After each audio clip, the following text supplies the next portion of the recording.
Wild life එකත් හැමදාම දවස් ගානේ ආරක්ෂාව දීගෙන තමයි මහින්ද මහත්තයාව නේද? මහින්ද මහත්තයා මේකේ අපි ඇලර්ට් කරන්නට ගහනවා.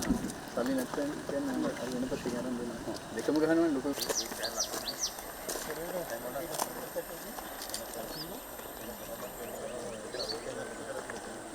දැන් අපි ඉන්නේ ඉතින් පේනවද?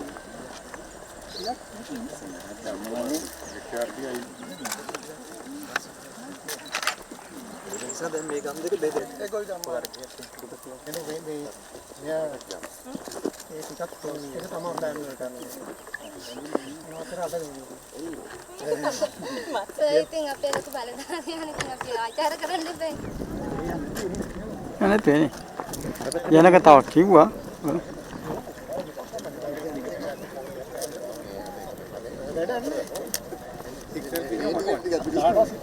සිග්නල් නෑ.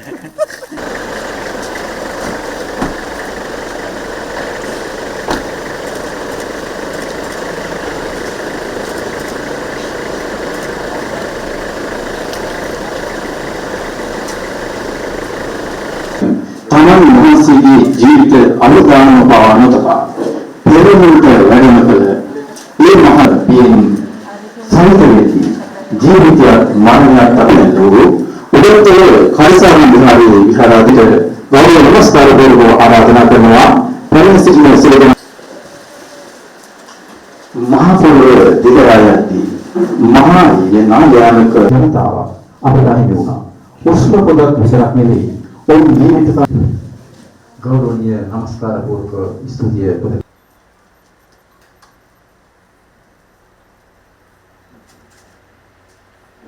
ඉස්පීසිය සාධාරණ මහා පොළොව මත බැලලා ගියා.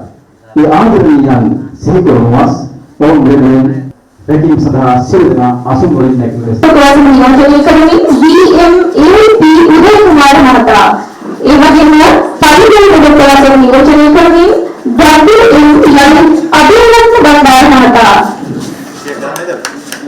පරිගණක ප්‍රකාශන නියෝජනය කරමින් GG ගුණරත්න මහතා මේ අවස්ථාවල චිත්තන්හා එමෙලේකම ප්‍රකාශ කිරීම සඳහා සහභාගී වුණ අපේ ගෞරවාන්විතතුමාට බොහෝ ස්තුතිවන්ත වෙනවා.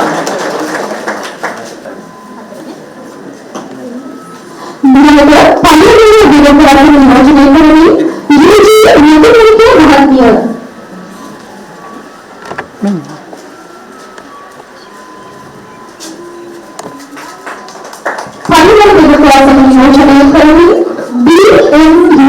අතුරු වස්නායක මහතාට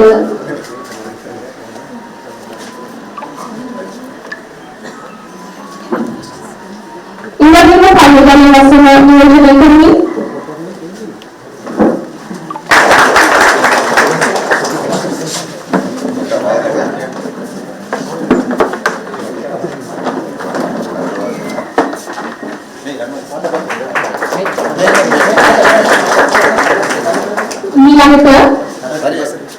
පිරිසක් අපිට ඉන්නවා මේ රටට ඉන්නවා. ඉතින් ඒකේ ජයග්‍රහණය තමයි මාස 6මාරක් යනකොට විශේෂයෙන්ම අපේ මහ විසාපතිතුමා අපේ ප්‍රාදේශීය ලේකම් තුමිය මේ කාර්යභාරය වෙනුවෙන් ප්‍රථම විදිහට දේශමාංශ වුණා. ඒ වගේම එතන පරිවර්තන ඉන්න අනිත් රාජ්‍ය නිලධාරි වසන් දක්වා ඉන්න සියලු රාජ්‍ය නිලධාරි මේකට පුදුම කැපවීමක් කරලා තමයි මේ අවස්ථාව අද ඔයාලට ලබා දෙන්න මේ අවස්ථාව ලබා ගත්තේ. ඉතින් මම පුංචි කාරණයක් මතක් කරලා ඉවර කරන්න. දැන් අපේ ආණ්ඩුව බලයට ආවට පස්සේ මේ සභාවේ ඉන්න කිසි කෙනෙකුට කියන්න බෑ උඩට මොනවා හරි බෙදාගෙන තියනවා. එක දෙයක්වත් කියන්න. එකක්වත් නැහැ. ඉස්සර කතාවක් තියෙනවා අයවැය එනකොට යම් යම් කටයුතු කරනකොට උඩට බැකෝ එකෙන් බෙදා ගන්නවා යටට බෙදන්නේ කන් හැන්දෙන් කියලා. එක්කෙනෙක් කර කිව්වොත් මේ ආණ්ඩුව ආවට පස්සේ අයවැයකින් හරි වෙන මොකකින් හරි උඩට බෙදාගෙන තියනවාද කියලා අහවල් දෙයි. මේ මාධ්‍ය වලටත් එක කියයි. මේ මාධ්‍ය වලට මේ වගේ ආණ්ඩු හම්බෙලා නැහැ. ඔය පච ගෙලියට. මේ මාධ්‍ය දිනෝ මෙතන දෙකක් තියෙනවා උදේ ඉඳන් රැය වෙනකම් ආණ්ඩුව සම්බන්ධයෙන් කියන තරමක් කියන්නේ පච. ප්‍රශ්න තියෙනවා. ප්‍රශ්න නැති රටක් කොහෙවත් නැහැ. අපි හවුවොත් උඩට මොනවද බෙදාගෙන දෙන්නේ කියලා මේ ආණ්ඩුවට ආවොත් මොකුත් නැහැ. මොකුත් නැහැ විතරනේ මේ උඩට තිබ්බේවා අහෝසි කරලා තියෙන්නේ. උඩට තිබ්බේවා අහෝසි කරලා තියෙන්නේ. පහළට තමයි. දැන් මේ දිට්ඨා සිද්ධිය වුණාට පස්සේ ජනාධිපතිතුමා විශේෂයෙන් කැබිනට් මණ්ඩලයත් එක්ක කතා කරේ අපි පුළුවන් තරම් පහළට දෙන්න ඕන කියලා. දිස්ත්‍රික් ලේකම්තුමා ළඟ ඇති තරම් සල්ලි තියෙනවා. ඉන්දික මහත්තයා. ඉන්දික මහත්තයා සල්ලිකාරයෙක් කියලා ඉන්න ඕමයි කියලා රජයේ මුදල්. ඇති තරම් සල්ලි දෙනවා. අවශ්‍ය කටයුතු වලට සල්ලි ඉවලා තියෙනවා. නමුත් ඒව දෙන්න පුළුවන් වෙන්නේ නීතිමය රාජකාරීමය චක්‍රලේඛ වලට අනුව අවශ්‍ය කටයුතු සම්පූර්ණ කරගත්තට පස්සේ. නිකන් දෙගෙන යන්න බෑ. ඒ නිසා මුදල් පිළිබඳ ප්‍රශ්නයක් ඇත්තෙම නැහැ. අවශ්‍ය කටයුතු වලට මුදල් තියෙනවා. ඒවා අපි වියදම් කරගන්න ඕන විධිමත් ක්‍රමයක. ඉතින් අපිට ඒවට ලොකු සහයෝගයක් දෙනවා අපේ ප්‍රාදේශීය ලේකම්තුමිය, අපේ දිස්ත්‍රික් ලේකම්තුමා, ග්‍රාම සේවක මහත්වරු ලොකු සහයෝගයක් දෙනවා මේ වැඩේ. නැත්නම් අපිට කරන්න බෑ මේක. ඔයගොල්ලෝ දන්නවා ප්‍රතිපත්තිමය තීරණය ගන්න ආණ්ඩුව. මුදල් වෙන් කරන්නේ ආණ්ඩුව. ක්‍රියාත්මක කරන්න ඕන කවුද? රාජ්‍ය සේවක. අපි කියන්නේ රජයේ ක්‍රියාත්මක කරන්නේ ප්‍රාදේශීය ලේකම්තුමා, දිස්ත්‍රික් ලේකම්තුමා, අපිටම ග්‍රාම සේවක මහත්වරු රජයේ කියලා කියන කෑල්ලක් තියෙනවා. ඒගොල්ලෝ තමයි ක්‍රියාවට නගන්න ඕන. ආණ්ඩුව කරන්නේ ප්‍රතිපත්තිමය තීරණ ගන්නවා. මේකට ඇති වෙන්න මුදල් වෙන් කරනවා. හානි වෙච්ච අයට තිබුණු ජීවිතයට වඩා හොඳ ජීවිතයක් දෙන්න. ඒක තමයි ප්‍රතිපත්තිමය තීරණය. ඒකට මුදල් වෙන් කරනවා. ඔන්න රජයේ වැඩි. ඊට පස්සේ ඒක ක්‍රියාත්මක කරන්න ඕන. අර ආණ්ඩුවේ වැඩේ ක්‍රියාත්මක කරන්න ඕන රජය. ඉතින් අපි ඉන්නේ රජය මෙහෙවන්න. එහෙම කාර්යකුත් අපිට තියෙනවා. රජයේ මෙහෙවීමේ කාර්යකුත් තියෙනවා. ඉතින් අපි අපේ තියෙනවා දිස්ත්‍රික් සම්බන්ධීකරණ කමිටුව. අපි ඒක හරහා දිස්ත්‍රික් ලේකම්තුමාත් සම්බන්ධ කරගෙන, ආණ්ඩුකාරතුමාත් සම්බන්ධ කරගෙන, නිලධාරීනුත් සම්බන්ධ වෙලා මෙහෙවන වැඩක් කරනවා.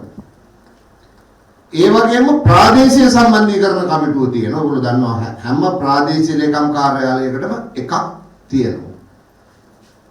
ඉතින් එතනට එනවා ඒ ප්‍රාදේශීය ලේකම් කොට්ටාසේ නිලධාරීන්. ඒකේ සභාපති මෙහෙට දාලව ගත්තොත් බස්නායක අපේ മന്ത്രി සහෝදරයා. ඒතර බස්නායක മന്ത്രി සහෝදරයාගේ වැඩේ අර රජය අරගෙන තියෙන ප්‍රතිපත්තිමය, ආණ්ඩුව අරගෙන තියෙන ප්‍රතිපත්තිමය තීරණ මුදල් වෙන් කරලා තියෙනවා. මෙතන නිලධාරී මහත්මීන් ටික ඒ වැඩේට දිස්ත්‍රික් සම්බන්ධීකරණ කමිටුව හරහා මෙහෙවන්න ඕන. බස්නායක මන්ත්‍රීතුමාගේ ආයතනය එක තමයි. ආණ්ඩු කරන ආයතන තියෙනවනේ රටේ. පාර්ලිමේන්තුව තියෙනවා, ඇමති මණ්ඩලය තියෙනවා. ආණ්ඩු කරන ආයතන මෙහෙට අදාළව තියෙන්නේ ප්‍රාදේශීය සම්බන්ධීකරණ කමිටුව කියන්නේ මෙහි ආණ්ඩු කරන ආයතනයක්. එකක්. අනිත් එක ප්‍රාදේශ සභාව. ප්‍රාදේශ සභාවේ සභාපතිතුමා හිටියා. ඉන්නවා. ප්‍රාදේශ සභාවත් ආණ්ඩු කරන ආයතනයක්. ඊළඟට ප්‍රාදේශීය සම්බන්ධීකරණ කමිටුවත් ආණ්ඩු කරන ආයතනයක්. දිස්ත්‍රික් සම්බන්ධීකරණ කමිටුවත් ආණ්ඩු කරන ආයතනයක්. ප්‍රජාශක්ති කමිටුවත් ගම තුල ආණ්ඩු කරන ආයතනයක්. ඉතින් ඔය ආයතන ටික හරියට ක්‍රියාත්මක වෙනවා. වැඩේ සාර්ථක කරගන්න පුළුවන්. දැන් මෙතන ආපු වෙලා ඉඳන් විකටම ඇහිච්ච ප්‍රශ්නේ තමයි අර මැද තියෙන කැලෑ පටිය. මම දන්නේ මට මෙතන කතා කරා නම් 25 දෙනෙක් විටින් විට ওই ටිකේදී ඔක්කොම කියන්නේ. ඉතින් මිනිස්සු ඉස්සරහට ඇවිල්ලා නැහැ කියලා කියනවා. මිනිස්සුන්ගේ ඉතිහාසය අවුරුදු ලක්ෂ ගාණක් නේ. කොච්චර ප්‍රශ්න එන්නේ නැද්ද? හැබැයි මිනිස්සු ඉස්සරහට ආවේ නැල්ලු විසඳගන්න බැරි ප්‍රශ්න. ඒක කාල් මාක්ස් කියන දාර්ශනිකයා කියලා දෙනවා විසඳුම් නැති ප්‍රශ්නයක් මිනිසා ඉදිරියට එන්නේ නැත. ඒ නිසා දැන් ප්‍රශ්න ටිකක් තියෙනවානේ. අපිට ඒක විසඳගන්න පුළුවන්. කිසි අසුභවාදයක් තියාගන්න එපා. අපේ නරකක් වුණා තමයි අපි දැන් තිබුණට වඩා හොඳ ජීවිතයක් වෙනුවෙන් කවුරුත් එකතු වෙලා වැඩ කරමු. එච්චරයි. අපි උඩට මොකුත් වෙලා ගන්න නැහැ. ඔයගොල්ලෝ දන්නවා තාම මේ රටේ පාර්ලිමේන්තු മന്ത്രിවරුන්ට වාහනයක් දීලා නැහැ. අවුරුදු දෙකමාරක් ගියා. ඉස්සර ආණ්ඩු හදපු ගමන් മന്ത്രിවරු දුවලා ගිහිල්ලා ගන්නේ වාහන පොමිට් එක. දැන් බස්නායක മന്ത്രിතුමාට තාම රජයෙන් දීපු වාහනයක් නැහැ. ඒක මොකද උඩට බෙදාගෙන නැහැ. වාහනයක් ඕන. වාහනයක් ඕන മന്ത്രിවරුන්ට වැඩ කරන්න. කැබ් එකක් වත් ඕන. කැබ් එකක් ඕන යනකොට දීලා යන එක. වැඩ ඉවර වෙලා മന്ത്രിකම ඉවරලා යනකොට තියලා යන එකක් දෙන්න ඕන. නමුත් එහෙමවත් තාම දීලා නැහැ. ඒ නිසා කිසිම සැකයක් තියාගන්න එපා. ඉහළට මොකුත් බෙදාගන්නේ නැහැ. රටේ භාණ්ඩාගාරයට එකතු කරගනු ලබන ජාතික ආදායම ධනය ඔක්කොම දෙන්නේ ජනතාවටම තමයි. ඔයගොල්ලෝ දන්නවා අපි ආපු ගමන් මේ ප්‍රාදේශීය ලේකම්තුමාලාගේ අපේ දිස්ත්‍රික් ලේකම්තුමාලාගේ පඩි වැඩි කරා. අපි මොකුත් තරන්නේ. ගොවි ජනතාවට පෝරසාන ආධාරය තිබ්බේ කීයද හෙක්ටයාරයකට? හෙක්ටයාර දෙකක් කියලාම ගමු. 30000යි. දැන් 60000යි. 100ක් වැඩි වෙලා තියෙනවා. හැබැයි පොහොර මිල වැඩි වුණායි කියලා මේ පචමාධ්‍යවල කියනවා. අරක කියන්නේ පොහොර මිලත් වැඩි වෙලා තියෙනවා මේ තත්ත්වය තුල. නමුත් ආණ්ඩුව එනකොට තිබ්බේ 30000යි ඒකට හදන් දෙනවා 60000ක් කියලා මේක කියන්නේ. මේක දැක්කනේ කොහොමද කියලා? නේ? මේක ඒක කියන්නේ. එහෙම තමයි තියෙන්නේ ප්‍රශ්න. ඉතින් කොහොම හරි අපි සුභවාදීව හිතන්න ඕන ජීවිතය ගැන. ඒ සුභවාදී ඉලක්ක සම්පූර්ණ කරගන්න පුළුවන්. අපි ලස්සන හිණ දකින්න ඕන. ඒවා සාර්ථක කරගන්න කැප වෙන්න ඕන. මේක ආණ්ඩුවයි රජයයි ජනතාවයි එක මිටකට එකතු වුණොත් විතරයි කරන්න පුළුවන්. ආණ්ඩුව උනාට තිබ්බොත් අදාළ වේගය ගන්න බෑ. රජයේ සපෝට් එක නැත්තම්. රජයේ දුවනාව තිබ්බත් අදාළ වේගය ගන්න බෑ ආණ්ඩුවේ සපෝට් එක නැත්තම්. ජනතාවගේ උමනාව කැපවීම නැත්තම් අර දෙකම තකට වැඩ කරත් අවශ්‍ය ඉලක්කයකට යන්න බෑ. ඒ නිසා අපිට මෙතන බෙදුවොත් නිකන් කණ්ඩායම් තුනයි. ආණ්ඩුව, රජය, ජනතාව. මේ තුන්ගොල්ලම එකට අපි වැඩ කරොත් සාර්ථක කරගන්න පුළුවන්. මේ දිට්ඨායිකේ කටයුතු මේ තරම් දුරට සාර්ථක කරගත්තේ මම අත්දැකීමෙන් දන්නවා මේ සිද්ධි වෙච්ච වෙලාවේ මාත් හිටපු නිසා හැමතිස්සෙම දිස්ත්‍රික් ලේකම්තුමා නිදි නැතුව වැඩ කරා.